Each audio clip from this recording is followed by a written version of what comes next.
तो first episode की शुरुआत होती है 1999 में 24 दिसंबर में नेपाल में काठमांडू से, जहां पर के आज का वो दिन था जब इंडियन एयरलाइंस का प्लेन जो है वो हाईजैक होने वाला था। वहां पर शुरुआत में हमें रामचंद्र यादव को दिखाया जाता है, जो कि इंडियन एम्बेसी का एक ऑफिसर है, जिसे हाल ही में मालूम चला है कि कुछ लोग जो हैं वो सस्पिशियस चीजें कर रहे हैं और कुछ न कुछ बड़ा करने की कोशिश कर रहे हैं। इसलिए वो तुरंत ही कैलाश चौहान के पास जाता है, जो कि रॉ के एक ऑफिसर हैं। यहाँ पर राम उन्हें बताता है कि उसे मालूम चला है कि कुछ लोग जो हैं वो बड़ा करने वाले हैं, और पिछले कुछ दिनों में राम ने बहुत सारे सबूत जो हैं वो इकट्ठे कर लिए थे। कुछ स्पाई माइक लगाकर उसने उन लोगों की बातें सुनी, जिनसे कि यहाँ पर उसके ऑफिसर्स को भी मालूम चल चुका था कि ये लोग कुछ बड़ा करने वाले हैं, लेकिन क्लियर ये नहीं बताया गया कि वो करने क्या वाले हैं। इसी चीज का राम जो है वो पता करने लगता है। इसके बाद काठमांडू के एयरपोर्ट का सीन दिखाया जाता है, जहाँ पर के कुछ लोग जो हैं वो काठमांडू से दिल्ली के लिए रवाना होने वाले थे। यहाँ पर कुछ लोगों को दिखाया जाता है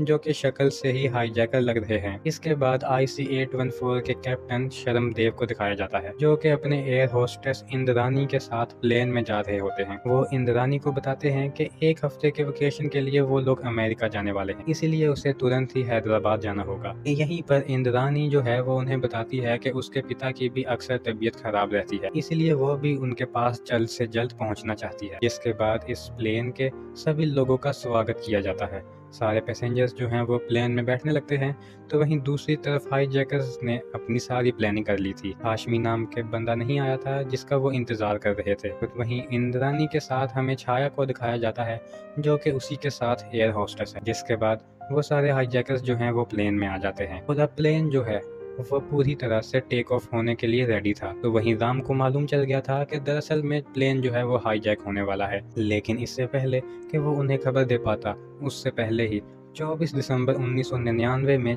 शाम को 4 बजे ये प्लेन जो है वो टेक ऑफ हो जाता है, और राम जो है वो लेट हो गया था। सारे पैसेंजर्स जो हैं वो हवाई यात्रा पर थे। तभी यहाँ पर एक हाईजैकर उठता है, जिसके हाथ में एक पैकेट था, और वो बारी बारी से ये सारे पैकेट्स जो हैं वो अपने सारे लोगों को थमाने लगता है। वहीं हाईजैकर्स जो हैं वो पूरी तरह से रेडी थे इस प्लेन को हाईजैक करने के लिए। मोंकी कैप पहनकर वो लोग तुरंत ही कैप्टन के पास बंदूक लेकर पहुंच जाते हैं, और सभी को ये बात बताते हैं कि ये प्लेन जो है वो पूरी तरह से हाईजैक हो चुका है, और अब किसी ने भी उछल कूद करने की कोशिश की तो वो उन्हें गोली मार देंगे। इसीलिए सबको हाईजैकर्स की बात माननी पड़ती है, और यहाँ पर वो हाईजैकर्स कुछ पैसेंजर्स को बुरी तरह से जख्मी भी कर देते हैं। तो वही हाईजैकर्स सबसे पहले कैप्टन से कहते हैं कि इस प्लेन को तुरंत ही काबुल ले चलो, लेकिन कैप्टन बताते हैं कि इस प्लेन में इतना फ्यूल नहीं है कि वो लोग काबुल तक पहुंच सकें।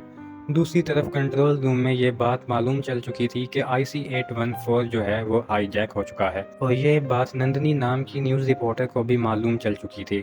इसलिए नंदिनी जो है वो तुरंत ही शालिनी के पास जाती है, जो कि इंडिया हेडलाइंस की एडिटर होती है। शालिनी ये बात कंफर्म करने के लिए तुरंत ही रंजन मिश्रा के पास कॉल करती है, जो कि रॉ के जॉइंट सेक्रेटरी हैं। ये बात उन्हें भी ज़्यादा अच्छे से मालूम नहीं थी, लेकिन जब ये बात उन्हें पता चलती है तो वो तुरंत ही VK अग्रवाल के पास पहुंचते हैं, जो कि रॉ के हेड हैं। ये बात जब वो सुनते हैं तो वो पूरी तरह से हैरान रह चुके थे कि ये सब कुछ हो गया और हमारे पास कोई टिप कैसे नहीं पहुंची, और IB वाले क्या कर रहे थे। दूसरी तरफ ID के मुकुल मोहन और JP कोहली को भी ये बात पता चल चुकी थी, लेकिन जब तक IB के डायरेक्टर के पास ये सारी इन्फॉर्मेशन पहुंची थी तब तक तो ये सभी लोग पूरी तरह से लेट हो चुके थे। तो वहीं हाईजैकर्स ने अभी फिलहाल तो कोई भी डिमांड नहीं की थी, वो सिर्फ कैप्टन से यही बात कह रहे थे कि उन्हें किसी भी तरह से काबुल जाना है, लेकिन कैप्टन उन्हें बार बार कह रहे थे कि ये फ्लाइट जो है वो काबुल तक नहीं जा सकती, ये मैक्सिमम लाहौर तक जा सकती है। लेकिन अब ये मामला जो है वो काफी गंभीर हो चुका था। दिलीबान सिंह जो के विदेश मंत्री हैं, उन्हें भी ये बात मालूम चल चुकी थी। धीरे धीरे करके ये सारे ऑफिसर्स जो हैं वो इस पर काम करने लगे थे। उन्हें मालूम चल चुका था कि ये फ्लाइट जो है वो काबुल ले जाना चाहते हैं। यहीं पर हम विदेश मंत्रालय के जॉइंट सेक्रेटरी को देख पाते हैं, जिनका नाम TRS यहाँ पर मसूद के बारे में बताता है कि मसूद जो है वो इस्लामिक जिहादी फैलाने में जाना माना आदमी है, और वो कश्मीर में 2 आतंकवादियों को सुलह करवाने के लिए इंडिया आया था, लेकिन यहाँ पर वो गिरफ्तार हो गया और पिछले 5 सालों से वो जेल में बंद है। उसे जेल से छुड़वाने के लिए 3 बार नाकामयाब कोशिशें भी की जा चुकी थी, और शायद ये चौथी कोशिश है। तो यहाँ हाईजैकर्स को एक बात तो मालूम चल चुकी है कि वो लोग काबुल तक तो नहीं पहुँच सकते, ज्यादा से ज्यादा वो दिल्ली से थोड़ी दूर तक जा सकते हैं। तो यहीं पर पहला एपिसोड खत्म होता है। सेकंड एपिसोड की शुरुआत में IB के असिस्टेंट डायरेक्टर संजय मेहता को दिखाया जाता है, जो कि जम्मू की जेल में मसूद से बात करने के लिए पहुंचते हैं कि ये जो हाईजैक हुआ है इसके पीछे कहीं उनका हाथ तो नहीं। लेकिन मसूद उन्हें बताता है कि आज तक उन्होंने कुछ भी हमेशा सच ही बताया है, इस हाईजैक में उनका हाथ तो बिल्कुल नहीं है। दूसरी तरफ सुरक्षा सलाहकार विनय कौल को दिखाया जाता है। ये बात जो है धीरे धीरे फैलने लगी थी और मुद्दा जो है वो काफी गहरा होता जा रहा था। वहीं दूसरी तरफ उस प्लेन को ट्रैक किया जा रहा था कि कहीं ये प्लेन जो है वो काबुल तो नहीं जा रहा। तब यहाँ सारे ऑफिसर्स की भी बीच में एक रिकॉर्डिंग हाथ लगती है जो कि राम ने भेजी थी। यहाँ पर हाईजैकिंग के बारे में बात हो रही थी और किसी अमजद नाम के बारे में भी बात हो रही थी, जिसका नाम उनकी कन्वर्सेशन में यूज हुआ था। तब यहाँ पर डीआरएस जो है वो अमजद के बारे में इन सभी को बताने लगता है। वो बताता है कि अमजद फारूकी जो है वो पहले आईएसआई के लिए काम करता था, लेकिन बाद में वो अफगानिस्तान में तख्ता पलट के लिए उसने तालिबान का साथ दिया था, जिसके बाद वो उनका बहुत ही खास आदमी हो गया था। तो एक बात तो तय है कि अमजद फारूकी जो है वो आईएसआई के लिए तो काम नहीं कर रहा है। तो ये फ्लाइट जो है वो मुड़ जाती है और वो काबुल ना जाकर अब ज्यादा से ज्यादा अमृतसर या लाहौर जाए। लाहौर बात की जाती है, लेकिन वहाँ पर लैंड करने की परमिशन उन्हें नहीं मिल पाती है। तो अब प्लेन में फ्यूल ना होने की वजह से वो लोग ज्यादा से ज्यादा अमृतसर ही जा पाएंगे। और यहाँ कुछ ऑफिसर्स जो हैं वो एक वीआईपी पर्सन के बारे में बात कर रहे थे जो कि उस फ्लाइट से ट्रेवल कर रहा है, लेकिन उसके बारे में फिलहाल तो नहीं बताया गया। दूसरी तरफ राम जो है वो उस ड्राइवर से पूछताछ कर रहा था जिसने के उन लोगों को जगह जगह पर छोड़ा था। जहाँ जहाँ पर उसने बैग दिए थे वो उन सभी जगहों पर चेक करने लगते हैं। तब शाम को 7 बजे के आसपास फाइनल हो चुका था कि वो फ्लाइट जो है वो लाहौर ना जाकर अमृतसर जाएगी, इसलिए सभी लोग पूरी तरह से रेडी हो चुके थे। पंजाब पुलिस को भी अपने कमांडोज को रेडी करने का कह दिया गया था। सभी लोग पूरी तरह से रेडी थे और वो इस मामले को यहीं पर रफा दफा करना चाहते थे। वही हाईजैकर्स ने प्लान ये बनाया है कि वो लोग अमृतसर में कुछ ही देर रुकेंगे। जैसे ही प्लेन में रिफ्यूल होगा वो तुरंत ही काबुल के लिए निकल जाएंगे। तो वहीं यहाँ पर राम जो है वो ड्राइवर के साथ उन लोगों के पास पहुँचता है जहाँ पर बैग डिलीवर किए गए थे। वहाँ राम पहुँचता है तो गोलियां चलने लगती है, लेकिन राम जो है वो उस आदमी को पकड़ लेता है जहाँ पर के बैग डिलीवर किए गए थे। तो लगभग 7:15 के आसपास प्लेन जो है वो अमृतसर में लैंड कर जाता है, जहाँ पर जो कैप्टन जो है वो बाउजर के द्वारा प्लेन में रिफ्यूल की मांग करता है। बाउजर जो है वो फ्यूल के टैंकर को कहा जाता है। उसी बाउजर के पीछे जो है वो कमांडो मौजूद थे, लेकिन उन फ्यूल के टैंकर को आगे नहीं भेजा जा रहा था। यह देखने के बाद तो हाईजैकर को गुस्सा आ जाता है। वो तुरंत ही पैसेंजर के पास पहुंचते हैं और उनमें से 2 पैसेंजरों के ऊपर वार कर देते हैं, जिस वजह से वो बुरी तरीके से जख्मी हो जाते हैं। तो वहीं बड़े ऑफिसर्स का मानना यह था कि अगर ये फ्लाइट अमृतसर में ही रहती है तो सारा मामला जो है वो कंट्रोल में रहेगा, लेकिन अगर हाईजैकर्स को यहाँ पर कुछ अजीब सा लगता है, इसलिए वो डिसाइड करते हैं कि वो लोग अमृतसर में नहीं रुकने वाले।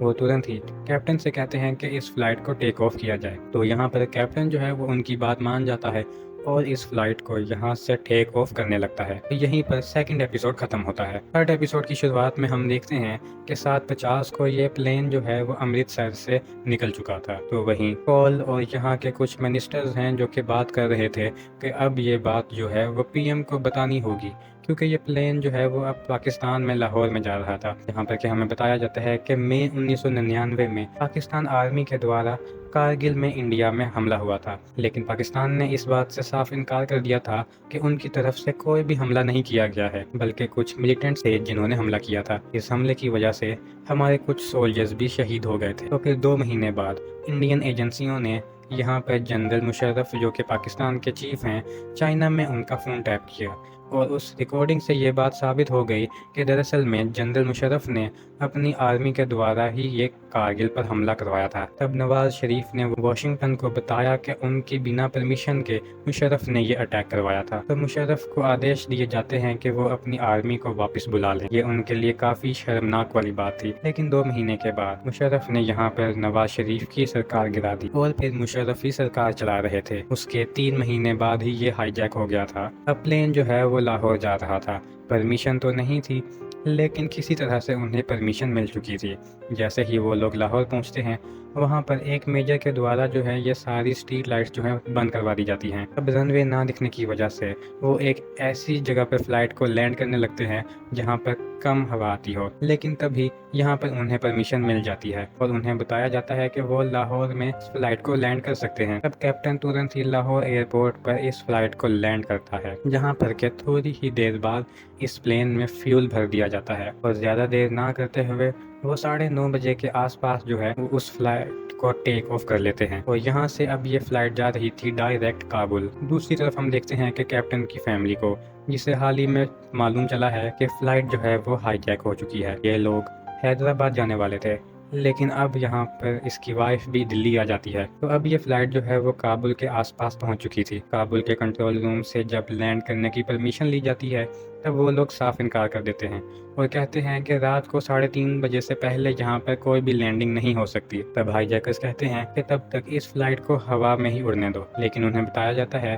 कि इस फ्लाइट में 4 घंटे से ज़्यादा का फ्यूल नहीं है, इसलिए वो लोग इस फ्लाइट को हवा में नहीं रहने दे सकते हैं। तो अब ये फ्लाइट जो है वो दुबई जाने लगती है कि तब तक वो वहाँ रुकेंगे। ये बात यहाँ पर मंत्रालय को भी पता चल चुकी थी। तो वो फ्लाइट जो है वो दुबई जा रही है, लेकिन अगर ये फ्लाइट दुबई जा रही है तो उन्हें वाशिंगटन को सब कुछ बताना होगा और वहाँ की सुरक्षा की जिम्मेदारी भी लेनी होगी। लेकिन ये सब कुछ इतना आसान नहीं था, क्योंकि वहाँ के लोग जो हैं वो थोड़े रूठे हुए हैं। दरअसल में बात यह है कि 13 मई 1998 में पाकिस्तान ने 3 न्यूक्लियर परीक्षण किए थे जो कि किसी के भी निगरानी में नहीं आ सके थे, और ये बात जब वाशिंगटन को मालूम चली तो वो थोड़े हमसे खफा हो गए थे। और अब इस बात को ज़्यादा कुछ साल भी नहीं हुए थे और अब ये फेवर लेंगे तो शायद वो इसके लिए इनकार भी कर सकते हैं। लेकिन बात करने के दौरान यहाँ पर हमें पता चलता है कि दुबई में फ़्लाइट लैंड करने की उन्हें परमिशन मिल चुकी थी। तब यहाँ पर 1:20 को, मतलब के रात को 25 दिसंबर को क्रिसमस डे के दिन दुबई में ये फ़्लाइट जो है लैंड हो जाती है। तभी यहाँ पर एक हाईजैकर कहता है कि ये दुबई का हवाई अड्डा तो बिल्कुल नहीं लग रहा, वो पहले यहाँ पर आ चुका है। कैप्टन बताता है कि ये दुबई का ही हवाई अड्डा है, ये इंटरनेशनल हवाई अड्डा नहीं है, लेकिन दुबई में ही है। तो हाईजैकर्स ने अभी तक कोई मांग तो नहीं की थी, लेकिन यहाँ पर वो अपनी एक मांग ज़रूर करते हैं कि जो कि वो हमेशा से करते आ रहे हैं कि इस प्लेन को रिफ्यूल किया जाए। दूसरी तरफ शालिनी जो है वो नंदिनी के पास गुस्से में जाती है, क्योंकि उसने उल्टी सीधी रिपोर्ट छाप दी थी। दरअसल में उसने ये रिपोर्ट छापी थी कि कैप्टन जो है वो अमृतसर में 2 मिनट नहीं रुक सका।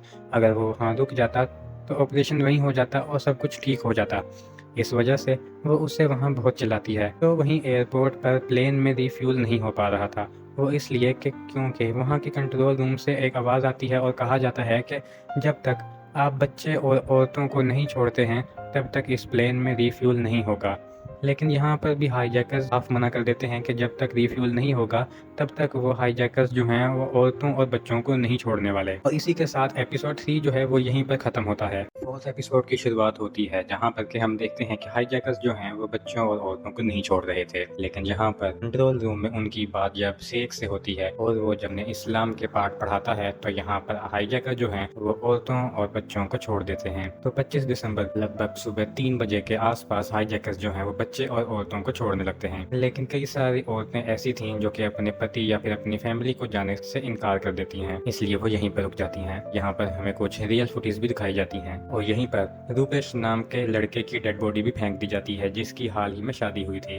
दरअसल में रूपेश का गला काट दिया गया था, ज्यादा खून बह जाने की वजह से उसकी यहाँ पर मौत हो गई। और फिर लगभग सुबह 4 बजे के आसपास ये प्लेन जो है वो टेक ऑफ कर जाता है। दूसरी तरफ ऑफिसर जो है वो मसूद से पूछताछ कर रहे थे। मसूद उन्हें बताता है कि उसे बिल्कुल भी अंदाजा नहीं है कि उसे कोई छुड़वाने के लिए आया है, लेकिन ऑफिसर्स को मालूम है कि जरूर दाल में कुछ काला है। जिसके बाद बताया जाता है कि अफगानिस्तान में 1996 में मुल्ला उमर नाम के तालिबान ने यहाँ पर हुकूमत। मुल्ला उमर जो है वो अपने अफगानिस्तान को एक पावरफुल इस्लामिक देश बनाना चाहता था, लेकिन हुआ बिल्कुल इसका उल्टा। सारे देशों ने उनसे कनेक्शन तोड़ लिए और कोई भी उनका साथ नहीं दे रहा था। तो वहीं दुबई से निकलने के बाद ये फ्लाइट जो है वो और हाईजैकर्स जो है वो इसे अफगानिस्तान के कांधार ले जा रहे थे। तो कैप्टन भी उसकी बात मान जाते हैं और ये बात अब सरकार को भी मालूम चल चुकी थी कि वो फ्लाइट दरअसल में अब अफगानिस्तान के कांधार में जा रही है। अभी हाईजैकर्स ने अपनी डिमांड नहीं बताई है, लेकिन यहाँ पर सुबह के 8 बजे के आसपास ये फ्लाइट जो है वो कांधार में लैंड हो जाती है। तो कांधार एक ऐसी जगह है जहाँ पर तालिबान का राज चलता है और माना जाता है कि कांधार में ही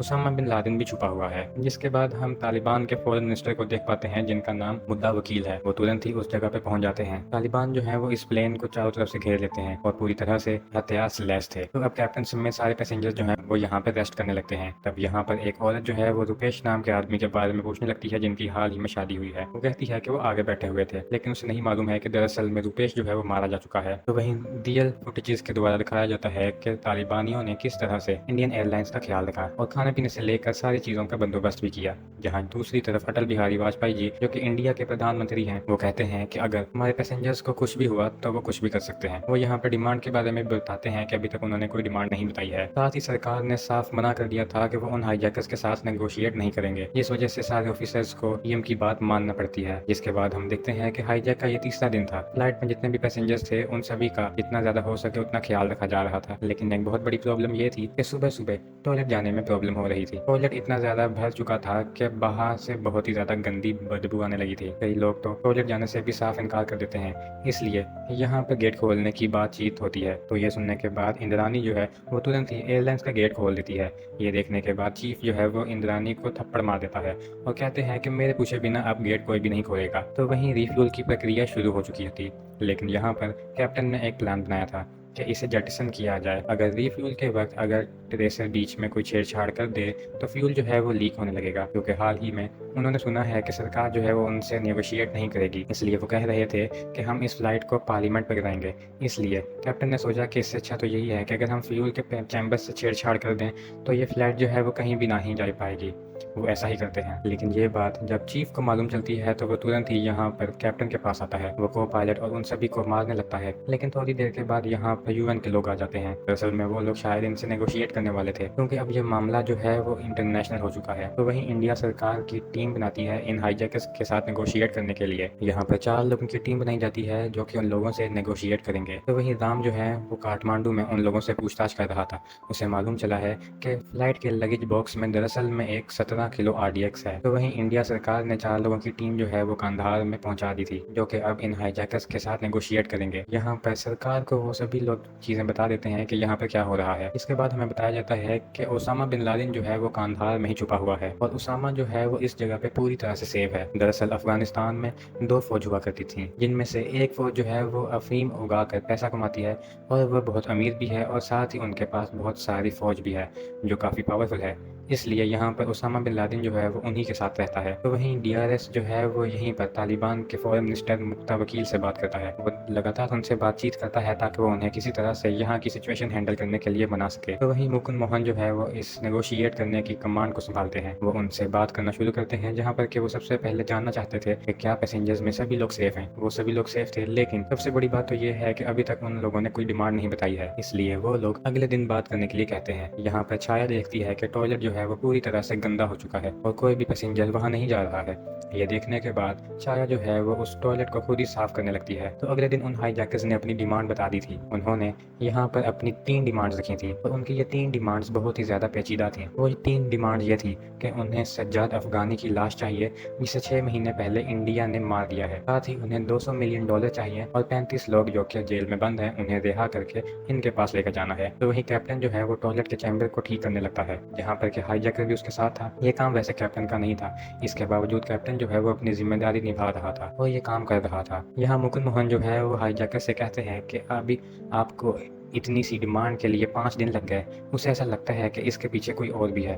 वो उनसे कहते हैं कि इतना सब कुछ तो हम आपको नहीं दे पाएंगे, इसलिए हम आपसे कल बात करते हैं। यहाँ पे कैप्टन ने टॉयलेट के चैम्बर को ठीक कर दिया था, इसलिए उसका तालियों से स्वागत किया जाता है, क्योंकि यही फिलहाल एक बहुत बड़ी प्रॉब्लम थी। तो वही शालिनी के पास नंदिनी का कॉल आता है और शालिनी को मालूम चलता है कि नंदिनी जो है वो काठमांडू पहुंच चुकी है इन्वेस्टिगेशन करने के लिए। और उसे एक बात मालूम चली है कि जो पैसेंजर की लिस्ट दी गई है उनमें से एक नाम मिसिंग है और वो नाम था कैलाश चौहान का।